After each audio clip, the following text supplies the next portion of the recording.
अगर आत्मा शुद्ध है तो कर्म क्यों बांधता है? यह प्रश्न अत्यंत गूढ़ दार्शनिक और आध्यात्मिक दृष्टिकोण से बहुत महत्वपूर्ण है। उत्तर समझने के लिए हमें आत्मा, कर्म और माया की गहराई में जाना होगा। श्रीमद् भगवद गीता, उपनिषद और परमहंस योगानंद जैसे संतों की शिक्षाएं कहती हैं, आत्मा अजन्मा, अविनाशी, निष्पाप और शुद्ध चेतना है। आत्मा पर कोई कर्म सीधा प्रभाव नहीं डाल सकता, क्योंकि आत्मा साक्षी भाव में स्थित है, कर्ता नहीं, दृष्टा है। तुलना करें, जैसे सूर्य जल को सुखा भी सकता है और बर्फ को पिघला भी सकता है, लेकिन सूर्य पर उन क्रियाओं का कोई प्रभाव नहीं होता। तो फिर कर्म किसे बांधता है? कर्म आत्मा को नहीं, बल्कि अहंकार से जुड़े हुए मन और चित्त को बांधता है। जब आत्मा शरीर, मन और अहंकार के साथ एकरूप हो जाती है, यानी मैं यह शरीर हूं, मैं यह करता हूं, तब कर्म फल उत्पन्न करते हैं। बंध का कारण क्या है? यह बंधन कर्ता भाव से होता है। परमहंस योगानंद कहते हैं, आत्मा तब तक मुक्त नहीं हो सकती जब तक वह स्वयं को शरीर और मन से अलग नहीं देखती। कर्म बंधन का विज्ञान। एक सरल उदाहरण मान लीजिए, आप फिल्म देख रहे हैं।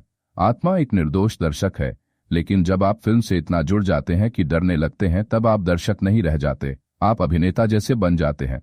यही माया का प्रभाव है। आत्मा को भ्रम होता है कि वह करता है, यह भ्रम ही कर्म के बंधन का कारण है। मन, बुद्धि, चित्त और अहंकार कर्म बंधन के उपकरण। मन इच्छाएं उत्पन्न करता है, बुद्धि निर्णय लेती है, अहंकार कहता है मैंने किया, चित्त इन सब अनुभवों की छाया को जमा करता है। यही संस्कार बनते हैं।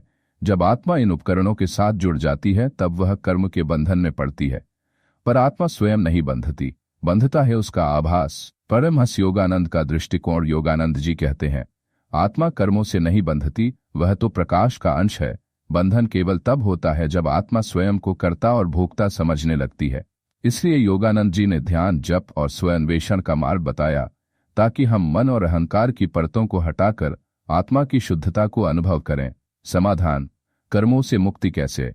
एक, साक्षी भाव में जीना, अपने हर कार्य को ईश्वर को समर्पित करें, मैं नहीं, तू ही करता है। 2, ध्यान और आत्मचिंतन, जब मन शांत होता है तब आत्मा की शुद्धता अनुभव में आती है। 3, सत्संग और आध्यात्मिक ज्ञान, ज्ञान रूपी प्रकाश से माया का अंधकार मिटता है। 4, निष्काम कर्म, बिना फल की इच्छा के कर्म करें, जैसे गीता में कहा गया है, कर्म करो पर फल की आसक्ति मत रखो।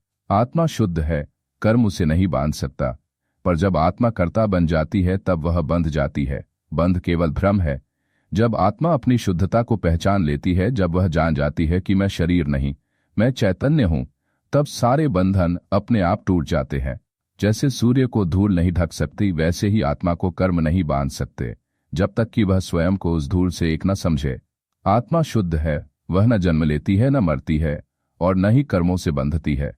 पर जब वह अपने आप को शरीर, मन और अहंकार से जोड़ लेती है, तभी वह कर्म के जाल में फंसती है।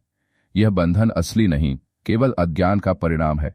जब आत्मा अपनी वास्तविक पहचान, मैं प्रकाश हूं, मैं ईश्वर का अंश हूं, को जान लेती है, तब सारे बंधन स्वतः टूट जाते हैं।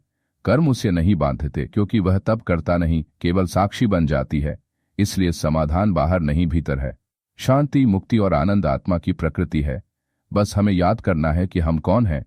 जब यह स्मरण जागता है, तब कर्म के बंधन भी मोक्ष का मार्ग बन जाते हैं। यही आत्मबोध, यही परम ज्ञान और यही जीवन का अंतिम लक्ष्य है।